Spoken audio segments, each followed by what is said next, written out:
All right, good afternoon, everybody, and thank you to those that have joined us already. So for those that do not know me, my name is Shane Butler, and I'm the director for the Chenango County Planning Department. I'm stepping in for Allison tonight, who couldn't be here with us. Tonight's training is titled "The Clean Energy in Your Comprehensive Plan." It's going to introduce you to some best practices and strategies for incorporating clean energy goals and objectives into a new or updated municipal comprehensive plan. So the reason we're doing this is as part of the Clean Energy Communities program, our office, the county, gets 300 points towards the program each time we do one of these trainings. And once we hit 3,000 points, we are eligible for a $30,000 point-based grant. So right now we're at 1,200 points. So obviously the more trainings and other clean energy initiatives that we do, we get closer to that 3,000 points and we'll be closer to that $30,000 grant. Few things to know. It's obviously important to have a comprehensive plan if you want to have zoning, which, not necessarily is zoning, but it could be like site plan review, subdivision law, all that stuff. There is a lot of grant opportunities becoming available and currently available. So it's really important that you have an updated comprehensive plan. And specifically because, we're getting swamped with a bunch of applications for solar development. We obviously have the wind farm in the town of Guilford. So it's really important that you really be progressive and start working on your comprehensive plan now so you can adopt some of those land use regulations. Just some housekeeping. You will get a copy of the certificate after the meeting, which probably will be tomorrow. We'll also send out a copy of the recording and the slides that are presented today. So with that being said, I'm going to pass it on to Regina Cassidy, who is our Clean Energy Communities Coordinator, and she'll be giving us kind of a brief overview of the benefits of the Clean Energy Communities program. So off to you, Regina. Thank you, Shane. May I share my screen? You should have the ability.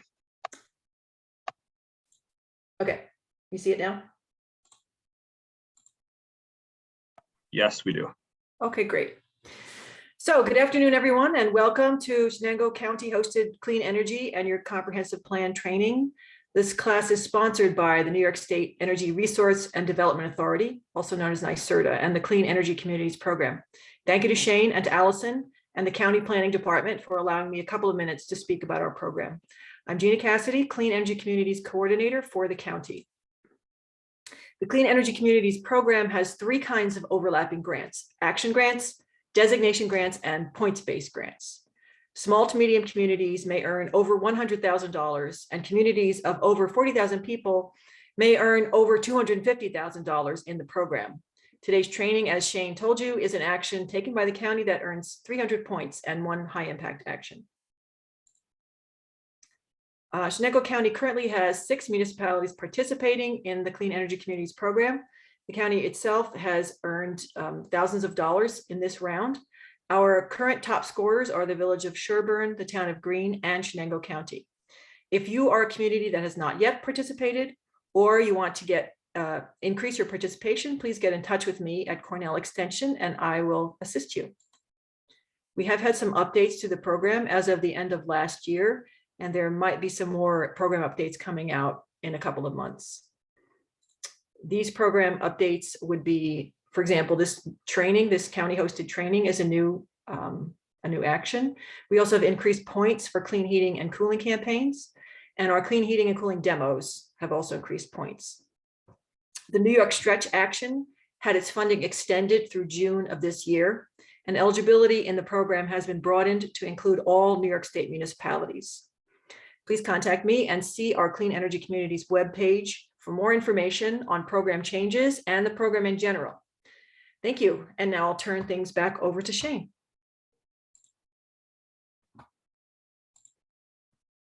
All right, thank you. So next with the presentation is going to be Bill Oberger. He's going to talk about the actual main part of the program and about how to really develop your comprehensive plan. So go ahead, Bill. Thanks, Shane, and thanks, Gina, as well. And good afternoon, everyone. Welcome to our Clean Energy and Your Comprehensive Plan presentation. provided I can pull it up. There we go.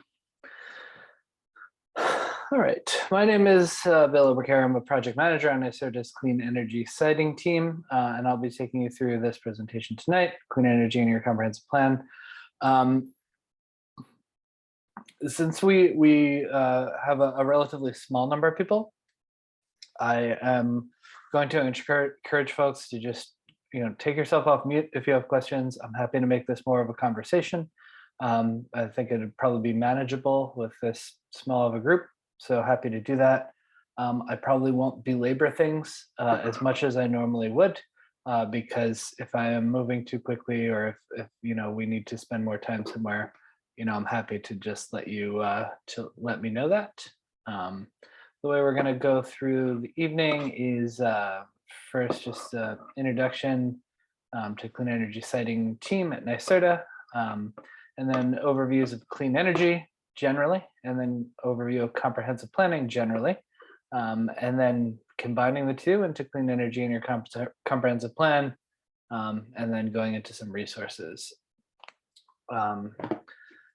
So as I said, my name is Bill. I work on the Clean Energy Siting team at NYSERDA. It is the primary team that interacts with local governments on clean energy issues specifically. We are the team that is responsible for the various guidebooks that come out of NYSERDA. They're all pictured over there on the right. Got a solar guidebook, a wind guidebook, battery guidebook, and most recently and most pertinent to tonight's event, we have a Clean Energy and Your Comprehensive Plan guidebook that was released in December of last year. So that is a new resource. Everything that I'm going to cover here for the most part is going to be available in that guide.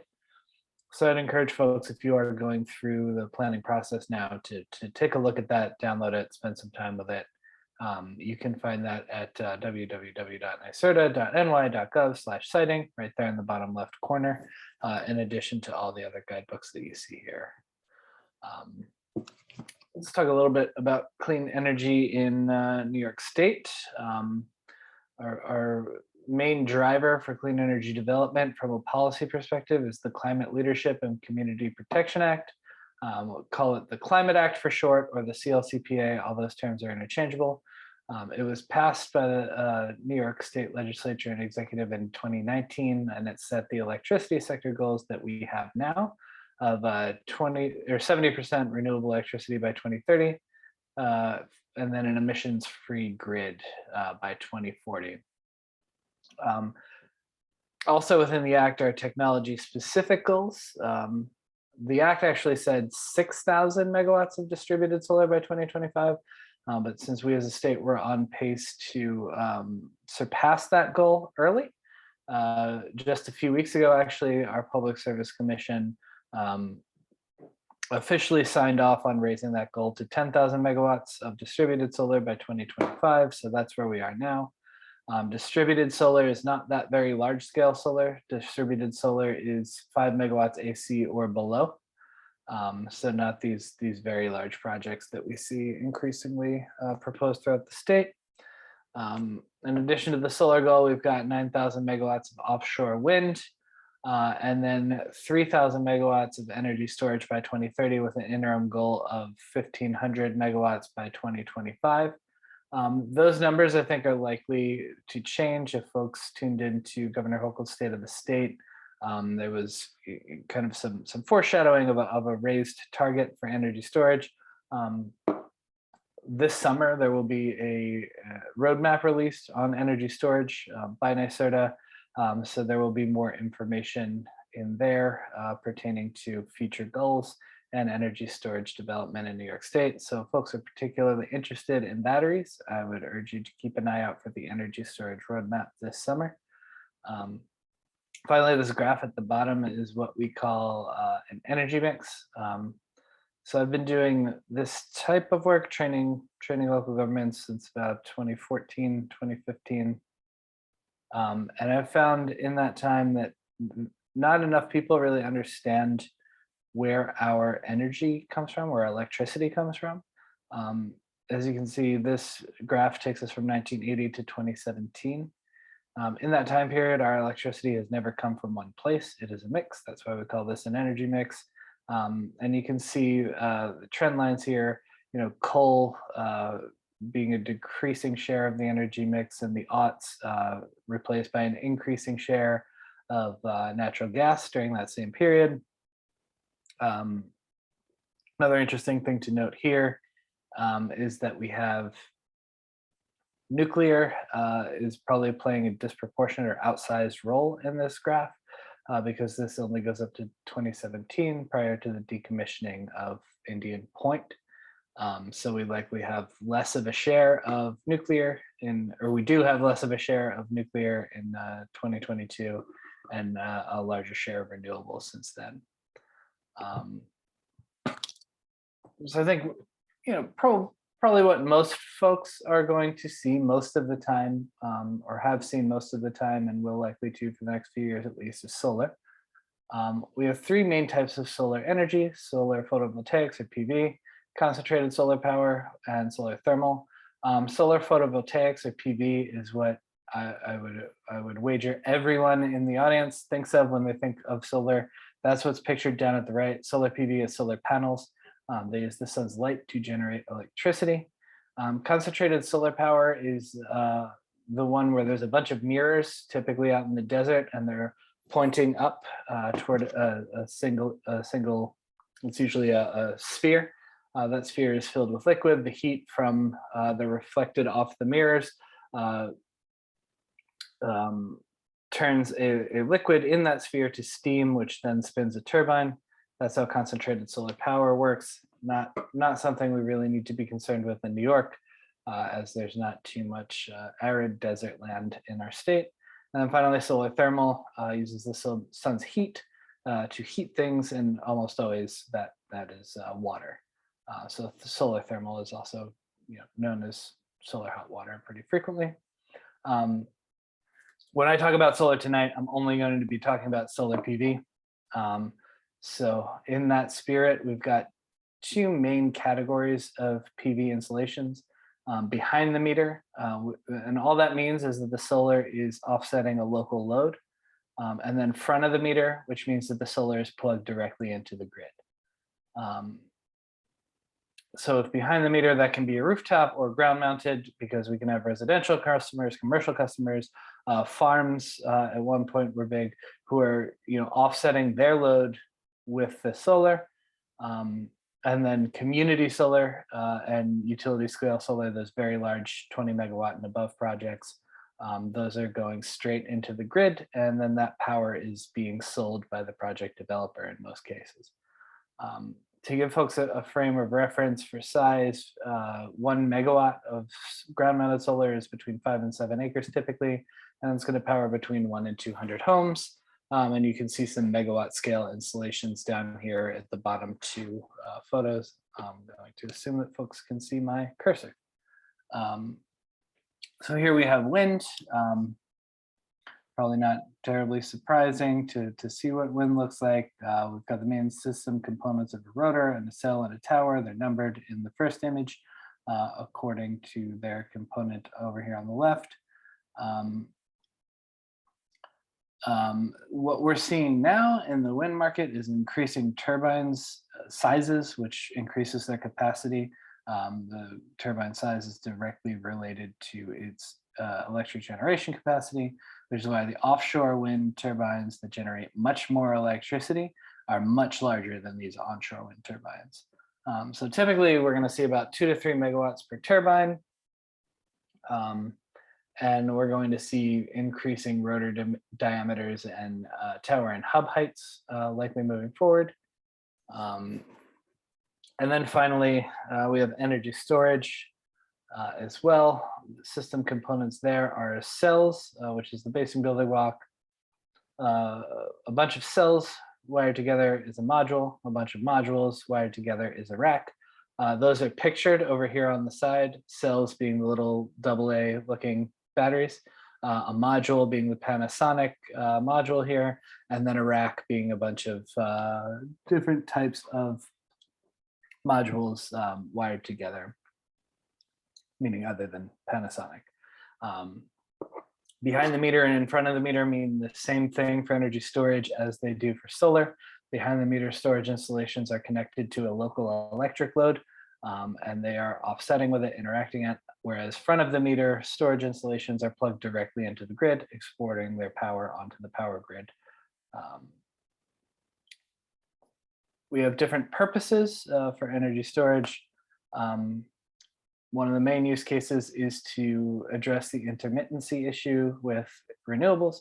Intermittency issue being that the sun isn't always shining for solar, the wind isn't always blowing for wind power.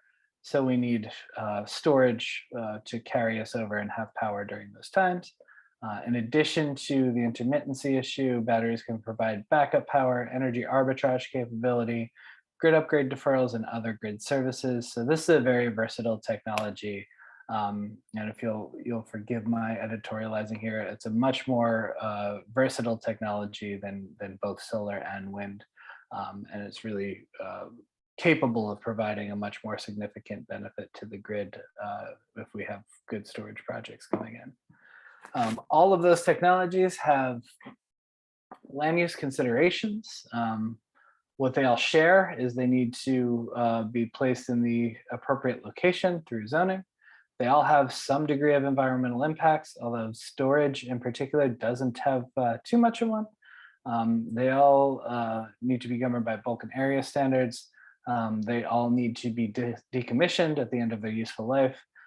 Again, that is not as much of an issue with storage because with storage, the decommissioning is a requirement built into the fire code, which is state law regardless of local adoption. So that's going to apply for storage systems, but decommissioning for solar and wind needs to be written into local zoning.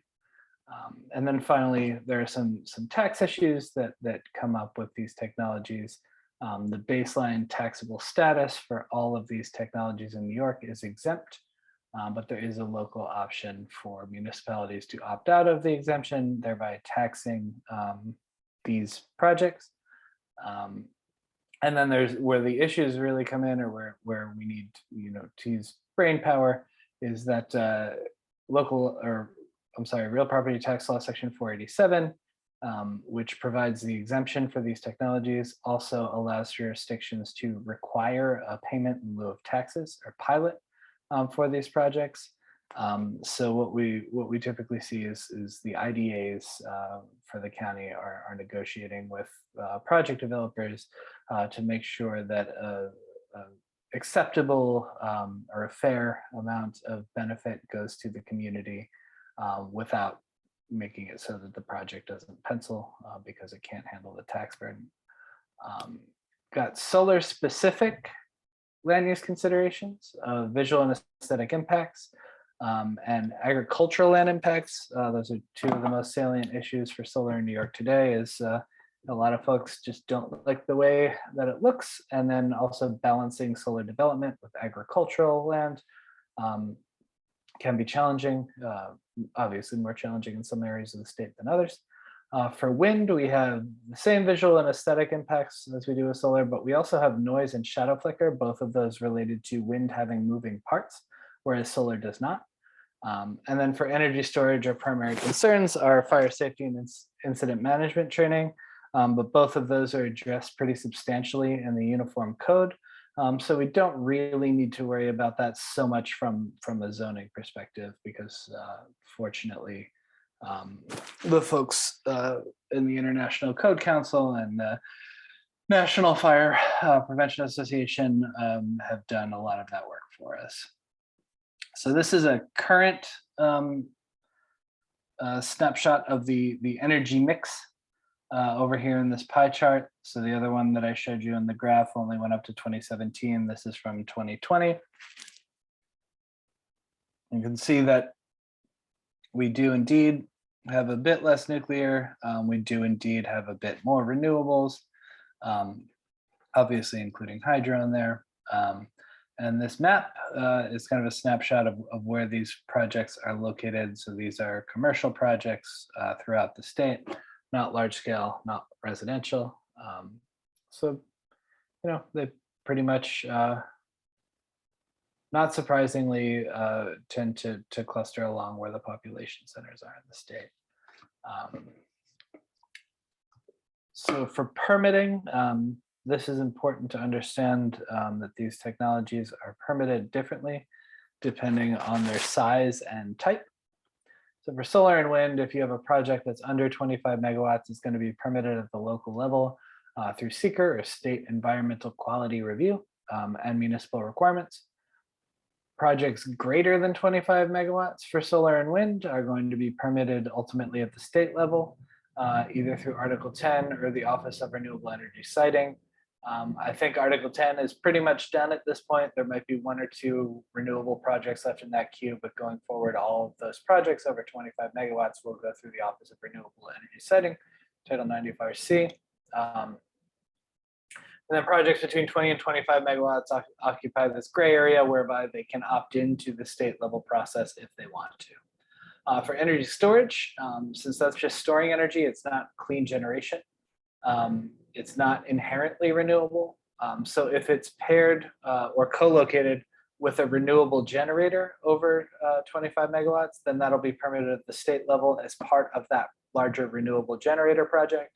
And storage projects that are standalone, that are not paired with large-scale renewable generators, they'll be permitted at the local level regardless of size.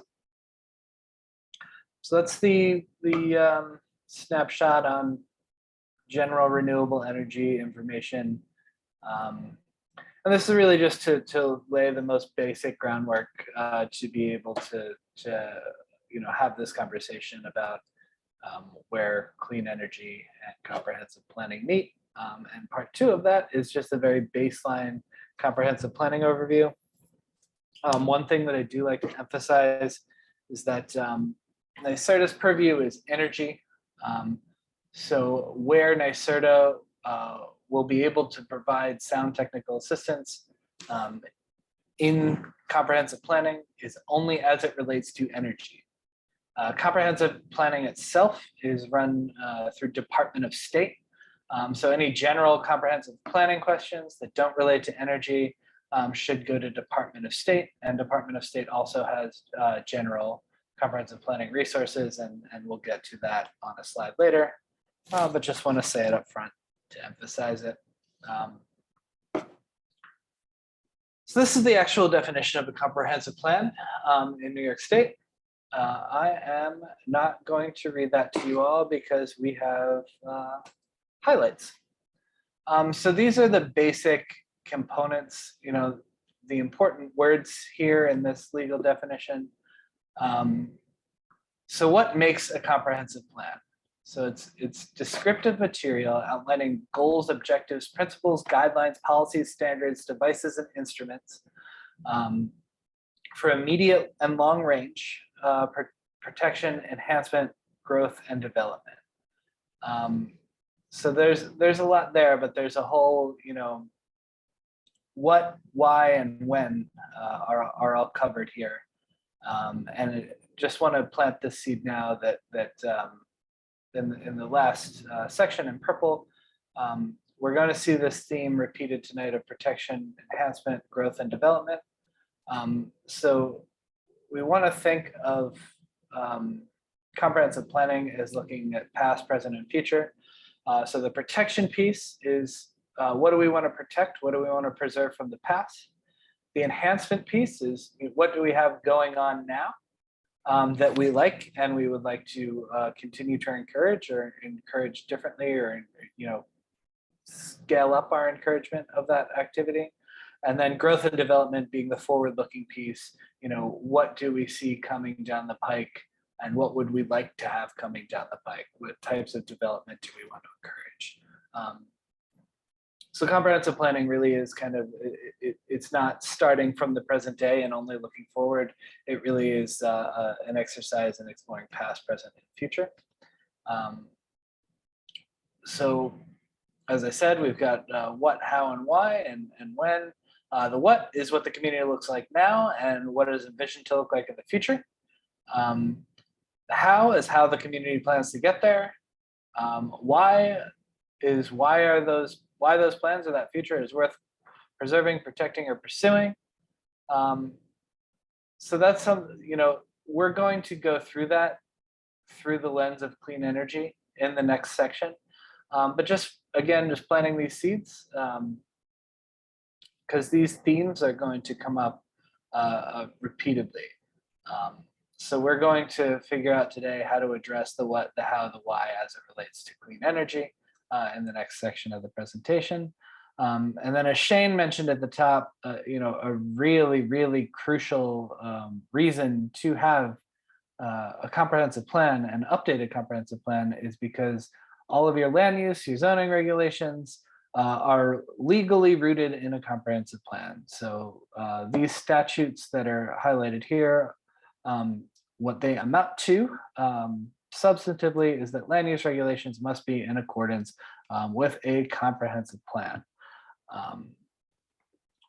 So that's probably the main reason, the main driver for folks to take a look at the comprehensive plan, is because it gives you the legal authority to come up with land use regulations for your community. If you try to pass a solar local law, or do pass a solar local law without a comprehensive plan to root it in, if that solar local law gets challenged, it is vulnerable in court because those regulations are not in accordance with a comprehensive plan. So it's a really important protection to have a well-considered comprehensive plan. And again, absolutely necessary to have sound zoning and land use regulations. In addition to that, comprehensive plan can give your community consideration by other agencies where you are not the permitting authority or the authority having jurisdiction. This is a crucial one. I mentioned a few slides ago that projects over 25 megawatts are permitted at the state level. I'm going to use this example, although there are federal and county levels as well. But the Office of Renewable Energy Siting, contrary to what a lot of folks have been saying in my experience, doesn't just disregard your local regulations. The Office of Renewable Energy Siting takes into account both your comprehensive plan and your zoning regulations. In order for the Office of Renewable Energy Siting to deem a provision of a law, quote, unreasonably burdensome, there is a formal process. And I want folks to pay attention that I said a provision of the law. There's also a common misconception that if ORES finds a law to be unreasonably burdensome, then it nullifies the whole law. That's not the case, because most laws have a severability clause, meaning that if one part of the law is found not to stand, that does not invalidate the rest of the law. That is how ORES works. And in order to get one piece of the law invalidated or deemed unreasonably burdensome, a project developer has to initiate a formal challenge that is then reviewed by an adjudicatory law judge, who makes a ruling on whether or not that provision of the law is in fact unreasonably burdensome to development. If it is deemed unreasonably burdensome to development, then only that provision of the law is struck, and the rest of the law remains intact, and that's what ORES is going to use. So the comprehensive plan, the zoning, is really important to give your community control over situations where you are not the ultimate authority. It's how you can maintain control over the development in your community when ultimately the decision lies at the state level, at the federal level. It's a way of giving your community a voice in the affairs of your community. So very important for that reason. Those are the two big ones. There are a lot more. We're not just limited to what's here. I don't want to belabor that slide anymore because we can move on to some key considerations for comprehensive planning here. We want to document, study, and understand existing conditions. We'll get way deep into that in the next section. We want to solicit and obtain community input. I will say to obtain community input at least 10 or so times throughout this presentation. Another theme that will keep coming up. we want to adhere to a consistent process or structure. So identify clear goals, select and define objectives and strategies, and then develop implementation plans to achieve those objectives, strategies, and goals. And then finally, we want to think about funding. When my team first started pursuing the Clean Energy in Your Comprehensive Plan guidance document, in the first part of our research, we were kind of just asked around to see what it costs to come up with a comprehensive plan, and we got a range of anywhere between $10,000 and $250,000.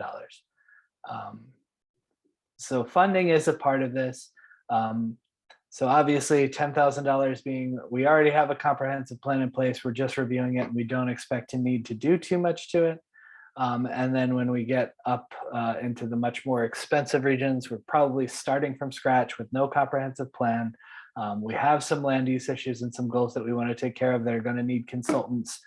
So we need our professional engineers to come in and take a look. We need lawyers to come in and take a look. And all those costs can really add up.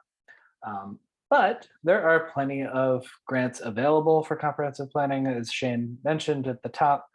We have a link to all of those, or at least a whole lot of those funding opportunities within the Comprehensive Plan Guidebook. And there are also a couple links at the end of this presentation, which I believe, if it hasn't already been circulated, it will be. So you can check out those funding opportunities and bring some money home to make sure that this process goes smoothly. Once again, we're at community engagement. So comprehensive planning is best as a proactive exercise. Comprehensive planning really can do so much if done well to get in front of problems. So in order to do that in a meaningful way, you really need to engage the community to find out what the community priorities are, what folks are upset about, what folks would like to see. Because if you do the plan without that, then you have a problem on your hands, and you have this meeting over here that is a bunch of angry people who have showed up to the town hall wanting to cause a problem, which no one in local government, myself included, wants to see that. So comprehensive planning is really such a valuable tool to make sure that that doesn't happen. And then finally, as I said, Department of State is really the ultimate authority in New York on comprehensive planning. They have some resources that will walk you through comprehensive planning more broadly. Again, comprehensive planning by itself, not as it relates to clean energy. They've got some webinars out there. They have events, and they have a team of folks over at Department of State who some of you probably may know, and they're willing to help. Finally here, we're gonna marry these two ideas of clean energy and comprehensive planning and go through how we put them together. I'm going to do my best. Some of this can get, the source material in this presentation can get a bit tedious. Again, since we're still at a pretty small group, I'm going to try to make it as interesting as possible. And if folks, want to stop me, by all means, feel free to go off mute or throw up a hand or anything like that. And I'm happy to make it more of a conversation. So why are we doing this? It's really in the name. It's a comprehensive plan, and your energy infrastructure is a part of your community. And a plan cannot be comprehensive without addressing that. Also, as I said before, the New York state enabling statutes for land use and zoning regulations mandate that they are in accordance with a comprehensive plan. And finally, we've got a bunch of benefits. Our comprehensive plan will be a tangible representation of a jurisdiction's priorities and policies. It will provide clarity for municipal boards, decision makers, project developers, basically any other stakeholder who's interested in doing work in the community. As I said before, it may strengthen the jurisdiction's position in the event of a legal dispute or challenge, particularly to your a moratorium or land use or zoning regulations.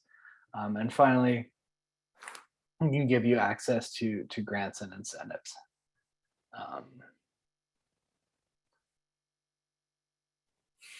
So as I said before, both Article 10 and ORES are going to look at your comprehensive plan, and not just your comprehensive plan, also your local land use and zoning regulations.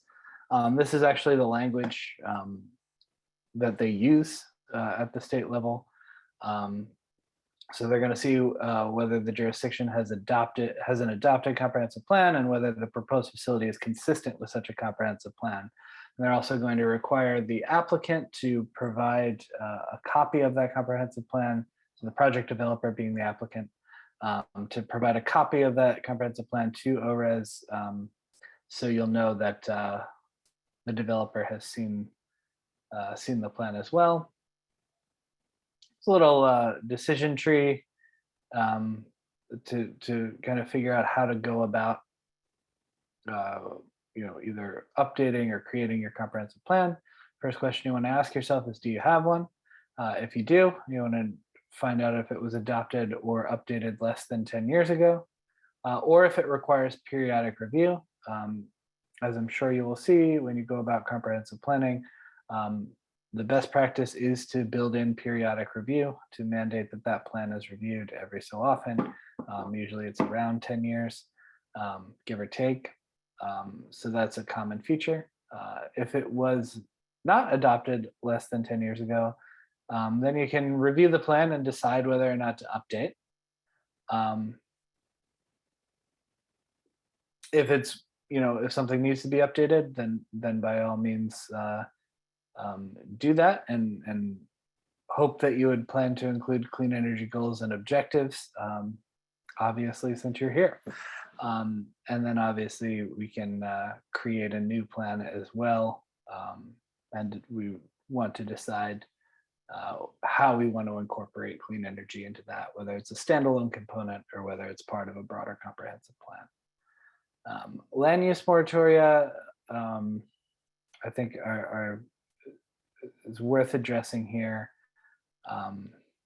although not directly related to comprehensive planning for the most part.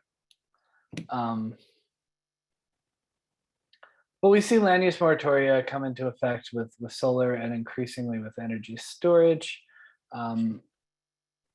But a land use moratorium, for folks who don't know, is a local law or ordinance suspending property owners' rights to obtain development approvals. The reason that municipalities pass moratoria is to grant time to consider, draft, and adopt land use plans to respond to circumstances not adequately dealt with under its current laws. And then the way that municipalities do this is to formally adopt and file a law or ordinance with Department of State. So things we need to consider with a land use moratorium are the reasonableness, the impacts on landowners in the broader community, specificity of timeline and scope, and your legal standing. So because a land use moratorium is not designed to be permanent, it is there as a stopgap measure. It's a tool to give you some time to create appropriate regulations for a type of development. These moratoria can also be vulnerable to challenge in court if they are permanent or indefinite. So really a good moratorium, a strong moratorium, is one that is very specific about what type of development it is targeting, how long it is targeting that development, and just the more specific that you can be with, and the more into the narrow the scope of the moratorium, the better more of a moratorium it will be.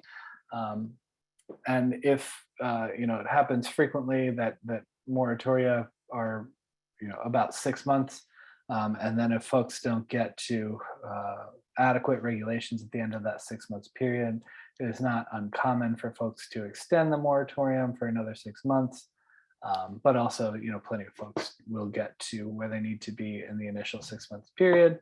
But really, really important to be very narrow in the scope of or as narrow as possible to target, the type of development, the timeline, and all that great stuff that you're really getting at. So now we're going to go into the steps of,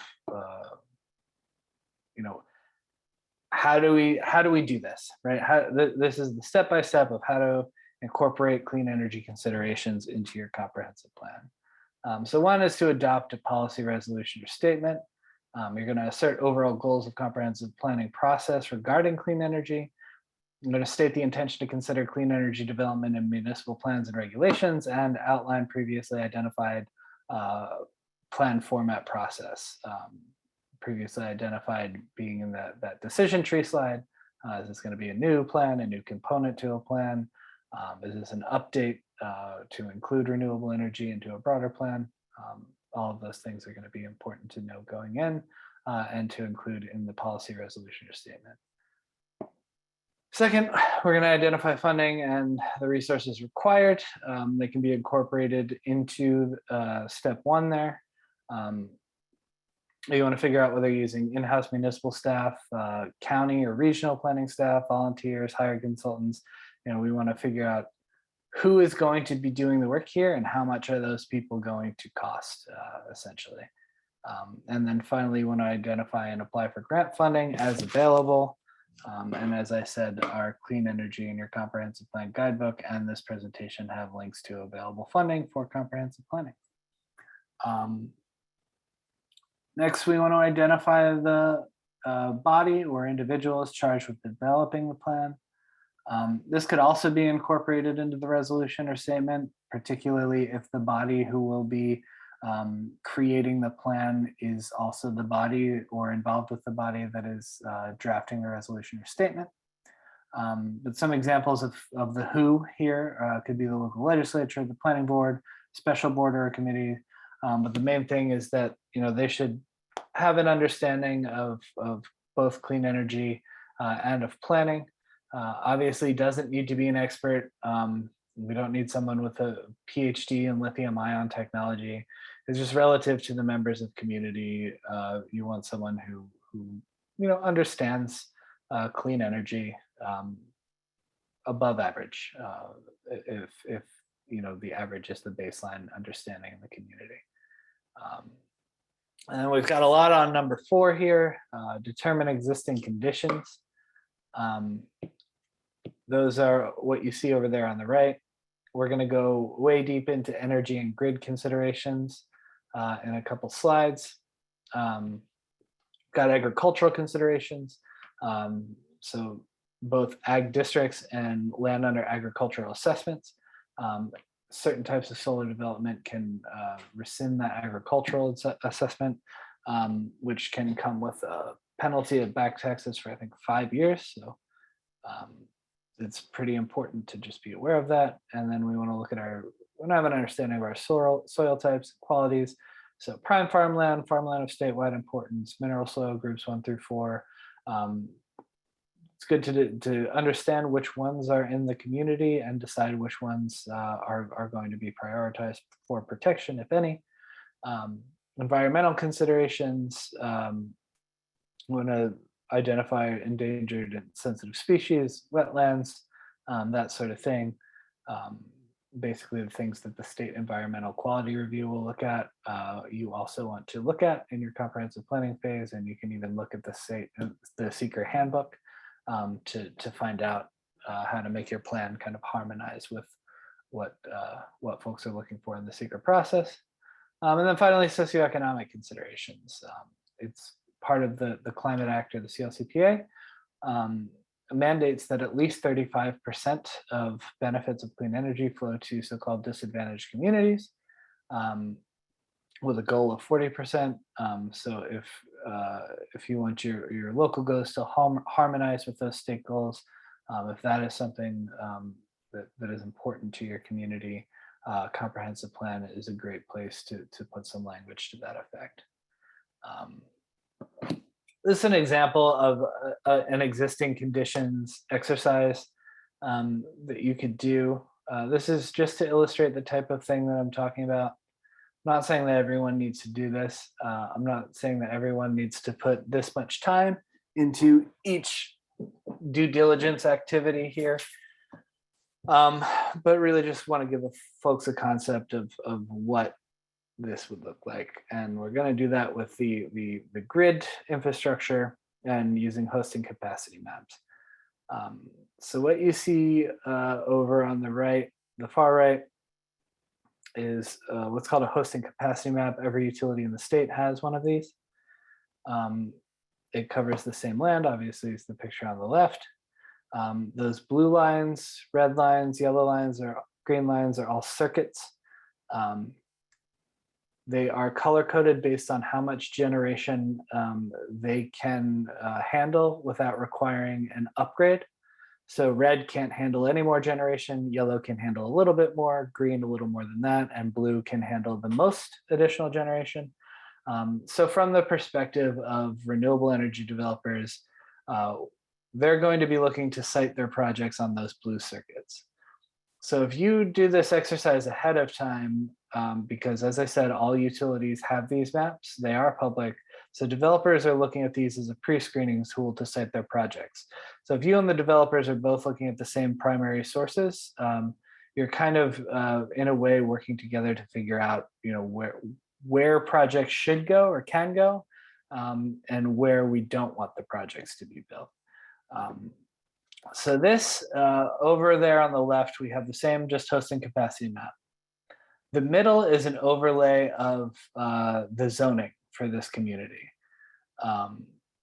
So we have all the different zoning districts, and then we see that we've got this blue circuit, again, assuming that you can see my cursor. This blue circuit down here is good for development, and this red zone and this blue zone here, those are also, we'll call one a commercial district, one a manufacturing district. So if we want to, we want to encourage the solar development here because it's good from an interconnection perspective on the grid. The zoning is in a zone that we would encourage our, large industrial development. So we're going to identify, and also there's one up top here. So we're going to identify these as ideal spots to develop solar. And then if you do that, you can then, when you go into crafting your land use and zoning regulations, you can do things like put a floating zone, an overlay district in those areas to encourage development in those particular areas. So again, this is a really in-depth example, but it's just one example of things you can kind of do up front, just a due diligence exercise to examine your existing conditions while you're in your planning process, which will give you an idea of what to expect. Here we are back at outreach. Can't stress how important it is. You want input from a wide range of diverse stakeholders for clean energy. That would probably include utility representatives. If you have local and regional environmental groups, they're great to engage. Nonprofits, obviously community members are very important to engage as well. This will allow you to be able to understand what's going on in your community, how people feel about clean energy development, especially as opposed to other types of development. And it's much better to know all of that going in or have a sense of that going into the planning phase rather than design a clean energy techno-utopia and then find out that nobody in the community wants to look at it later. And then we have the angry town hall image that I showed a few slides ago. So here's an example of just what some outreach could look like. I really like to encourage folks to take advantage of this digital world that we're in because I find that it does often, I do this type of thing a lot. My team has done about 60 of these since the last week of February.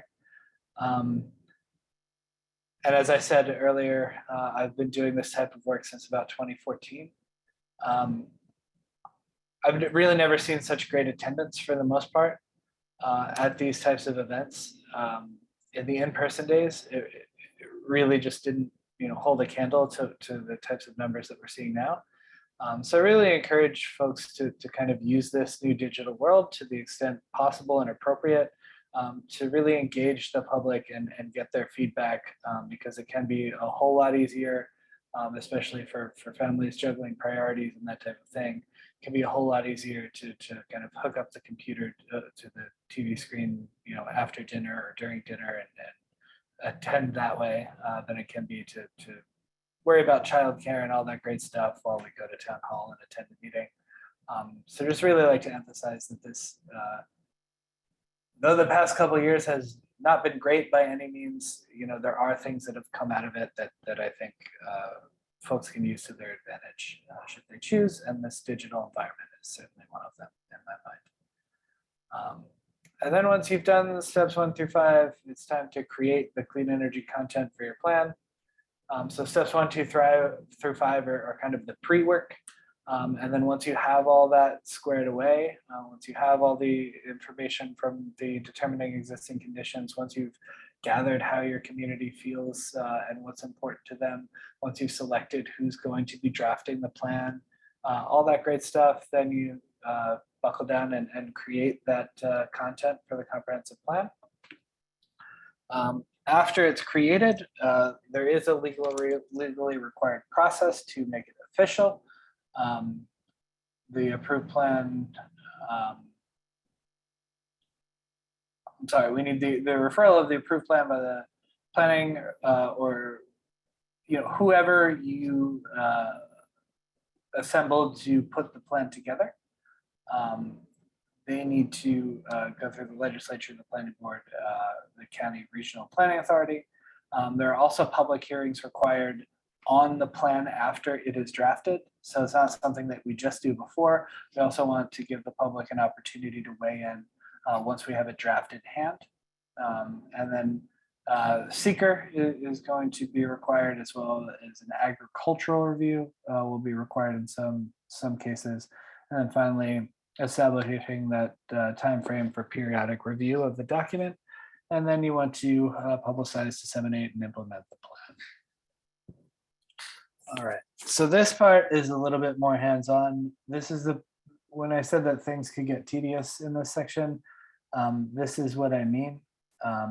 So I'm going to rely on folks to kind of read what's on the screen as I'm talking, because if I go through, I have done presentations where I've gone through every one of these examples, and the general feedback I've gotten is that it's not particularly pleasant for anyone. So I'm just going to talk through a few of these examples. And again, if folks have questions, I think there's still few enough of us, so please feel free to just come off mute and ask. But just setting this up, we're going to talk about goals, objectives, strategies. I'm going to introduce terms. Right now, we've got goals and objectives. The important thing to realize about every new term that we introduce is you're going to drill down one more layer of specificity. So you're getting more specific with each term that we introduce. So the first, we've got goals. That's the long-term, more broadly focused. That's as general as we get. That's the high-level overview of what we want to do.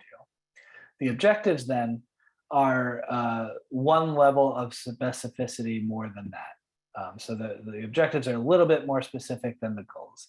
They're going to lay out the intentions which support the goals. So I'm going to go with, the goal here is to support the transition towards clean energy sources. Doesn't get more broader than that. We have 3 objectives down below that are going to, it's just examples of ways that you're going to do that. So I'll pick one of them. The second one, I'm going to support the expansion of clean energy opportunities through the town's land use policies, plans, and regulations. So an example of that would be those, floating overlay zones or those solar development zones based on the hosting capacity map and the existing zoning. That would be one way that the town could support that. Another way would be to pass the unified solar permit to have that expedited review for small projects. So that's what that's saying. So we've got the top, support the transition toward clean energy sources. Objective is just going to get a bit more specific of how we're going to do that. Here's another example. This one is about balancing solar development and agricultural uses. We'll pick one out here. The last one, we want to prioritize balanced siting of clean energy projects on priority farmland identified for protection. So the priority farmland that we're identifying for protection, it's really up to you. We have several different categories of farmland. We have prime farmland, farmland of statewide importance, mineral soil groups 1 through 4. So it's up to jurisdictions to choose which of the types of farmland they want to prioritize and how they're going to protect that. So we've got a few additional goals here. They're pretty boilerplate, all really great goals, kind of really low-hanging fruit for why you would want to encourage clean energy development in your community, financial, socioeconomic, and other benefits related to economic development. And then, so there's economic development, there's climate change, and then there's state goals, policies and programs and incentive fundings. So those are the other ones. And, the sky's the limit here. With goals in your comprehensive plan, you can really make those pretty much whatever you'd like. But now we're introducing a new term here, strategies. Again, that's one more layer of specificity from the objectives. So the goal is the most broad, objective more specific than that, strategy being more specific than that, relating to policies and actions which support the goals and objectives. And they should reflect resources, programs, and assistance available to municipalities. So let's go with the same one. The goal, again, is support the transition towards clean energy sources. I'm going to go with objective 2 again. Support the expansion of clean energy opportunities through the town's land use policies, plans, and regulations. How are we going to do that? We're going to amend local zoning to reflect balanced approach to clean energy. We're going to utilize and modify as needed NYSERDA's model clean energy laws, and we're going to adopt the New York Stretch Energy Code. And then, as I said before, one other thing that you can do there is adopt the uniform solar permit from NYSERDA too. So as you can see, that's just drilling down into how specifically are we going to do what we say we're going to do.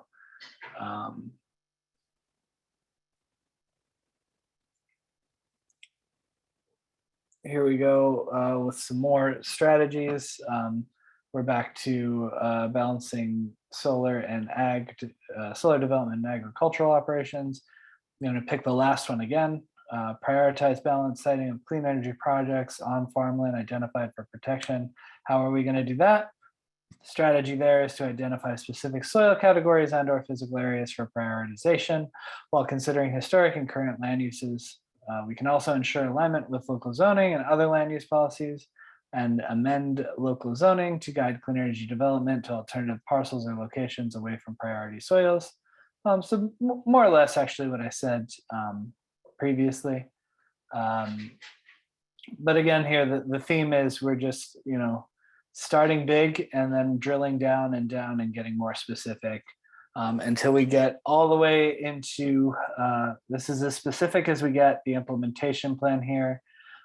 This is where we're going to designate responsibilities. So we're going to identify who is doing these specific things. We're going to identify the resources. So how are those people going to achieve those things? We're going to clarify the timeline. So when are those people going to achieve those things and how? So this is where we really start to see the full plan take shape. It can also be used to evaluate the feasibility of selected objectives and strategies and serve as a roadmap to ensure comp plan components are completed and not forgotten. So I'm going to go through this one and I'll go through one on the next slide. Goal 1 here, again, support the transition towards clean energy resources. The objective is to streamline the project review and approval process so it is efficient and predictable. That's how we're going to support the transition. How are we going to streamline the project review process? We're going to adopt the unified solar permit. Who has the power to adopt the unified solar permit? Well, it's the town board in consultation with the building inspector who's reviewing permits. What resources are we going to use to do that? NYSERDA's Unified Solar Permit Toolkit. And then also we're going to call me and the Clean Energy Siting team and the Clean Energy Communities Program if there's anything in the Unified Solar Permit Toolkit that is not clear and needs to be explained a bit more. When are we going to do that? A good time period for adopting the Unified Solar Permit, since it's pretty easy, would probably be about 2 or 3 months, just because that's some low-hanging fruit. I hope it's becoming clear that once you have all of these details figured out, you pretty much have an actionable plan, and the only thing that's left is just doing it. So we've got even more of those here. I'm not going to go through all of these. I'll spare you. Let's do, I guess let's do goal 4. I'm going to do the last row. So the goal is to increase clean energy related employment, business development, and training opportunities. So it's the business development goal, or the economic development goal. How are we going to do that? We're going to encourage the development of education and training programs for clean energy employment opportunities. How do you do that specifically? Partner with clean energy businesses to create paid internships and training opportunities. Who's going to do that?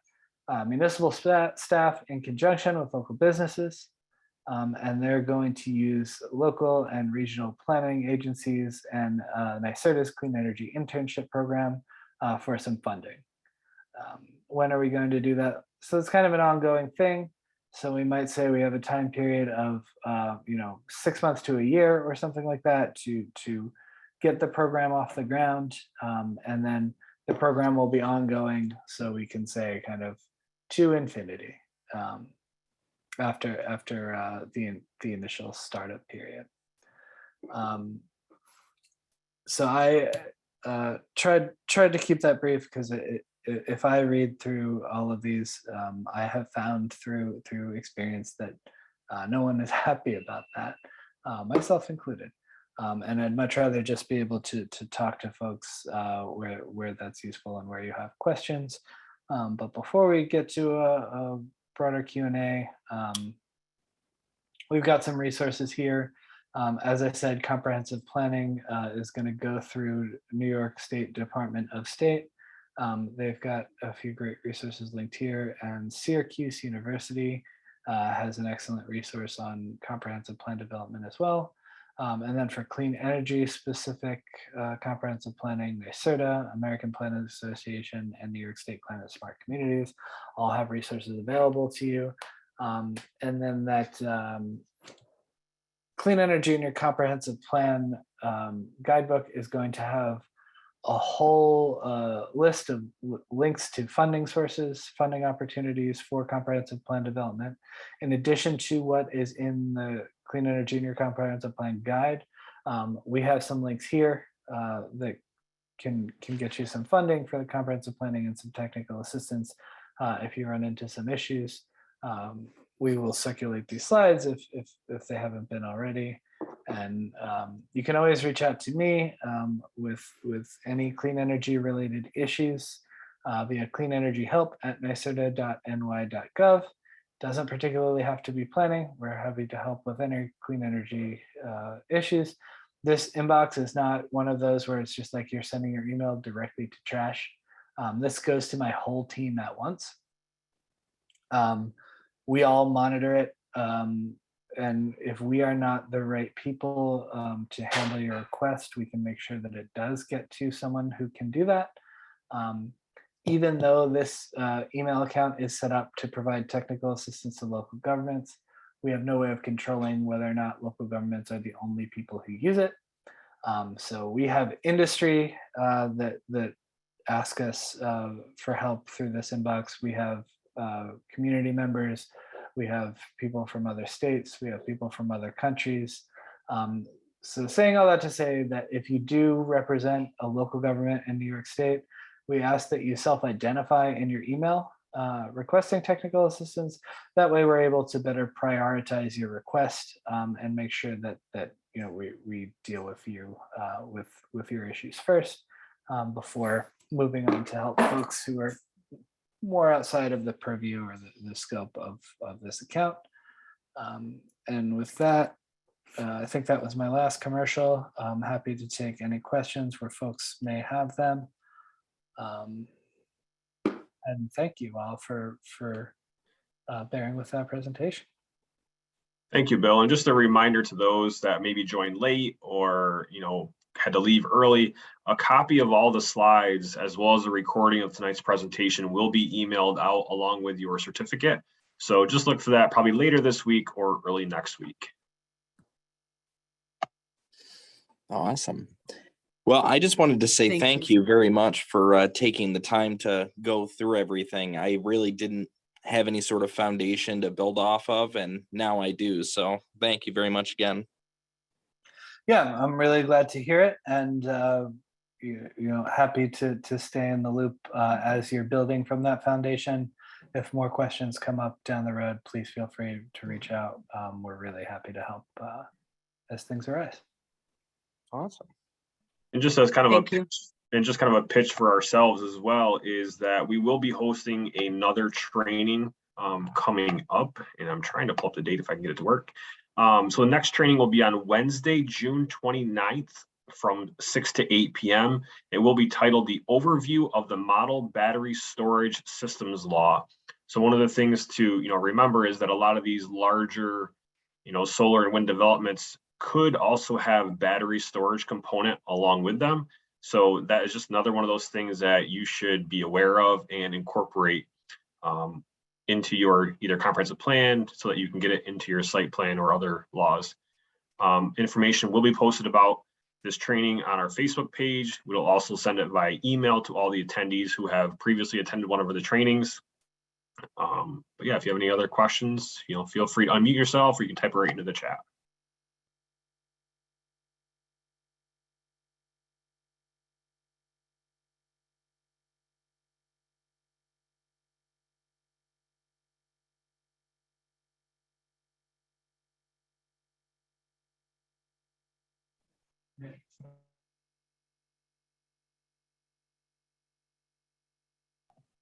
I guess for more information too, there is also on our county website, if you go to the Chenango County Planning Department website and go on the left-hand side under Planning Board, some of the links to the Department of State trainings are also there.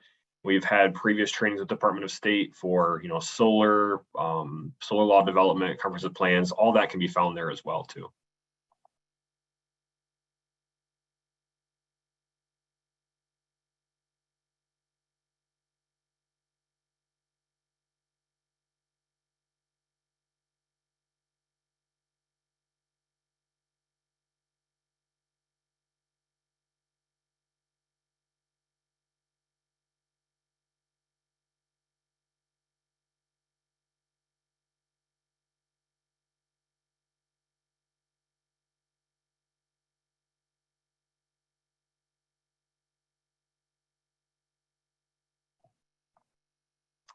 So one question in the chat, Bill, is there a way for towns to get a printed version of the guidebooks? Yes, you can. If you email the cleanenergyhelp@nyserda.ny.gov, that email address, and just request printed copies, we will have somebody in our facilities department send those out to you. We just need an address to send them, and we can take care of the rest.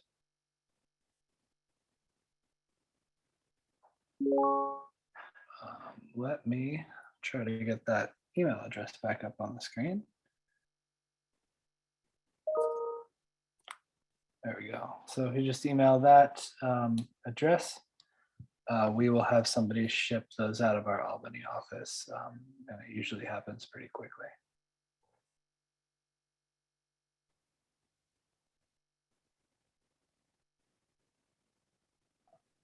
Another question, Bill, is the amount of sunlight and solar capabilities calculated into this? And so I think that's probably a question about just the feasibility of solar as a technology in New York State. Yeah, it works well here. You know, for the longest time, Germany was the world leader in solar energy capacity, and New York State gets a whole lot more sunlight than Germany does. So it works here, probably not as well as, you know, the deserts in California and Nevada. But it's certainly a viable technology in New York, and it's going to be an increasingly important part of our energy mix.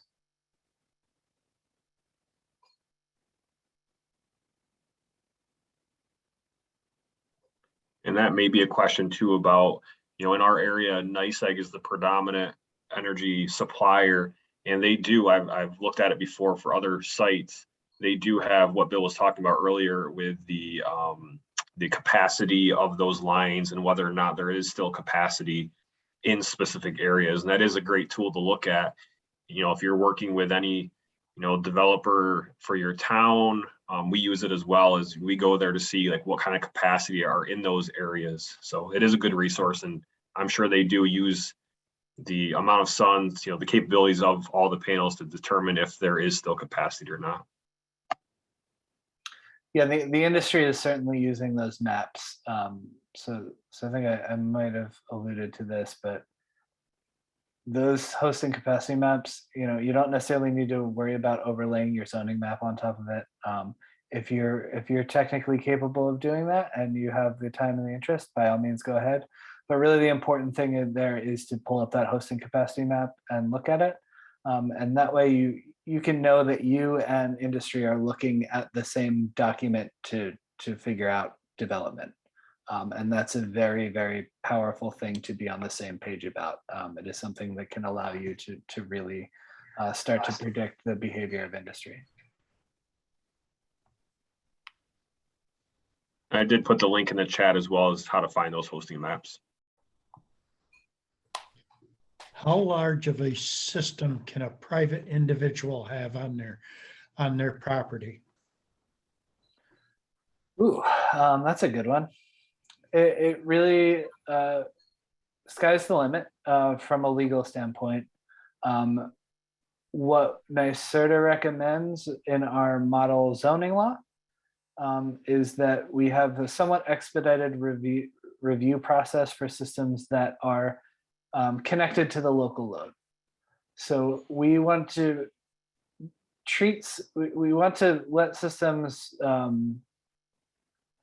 we don't want to put as many restrictions on systems, or NYSERDA doesn't advise that you put as many restrictions on systems that are serving the customer on site.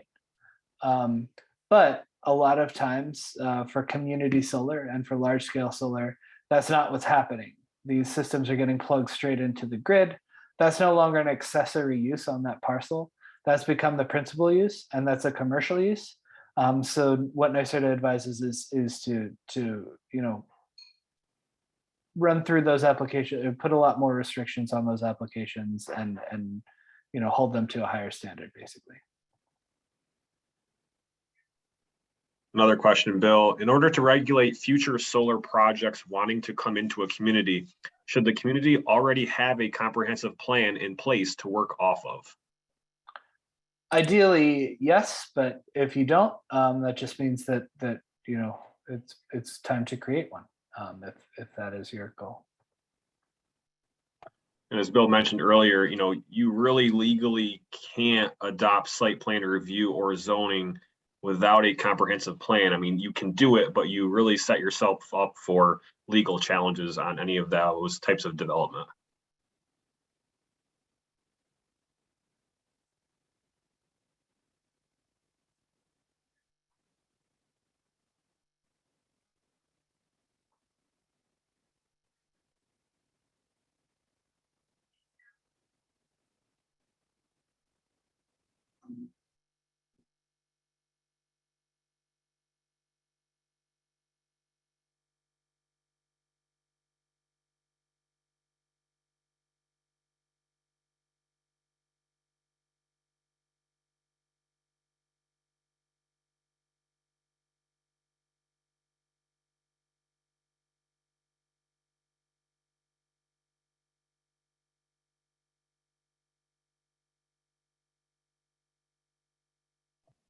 I'm not sure if there's any other questions or not, but for those that attended tonight, we really thank you for participating.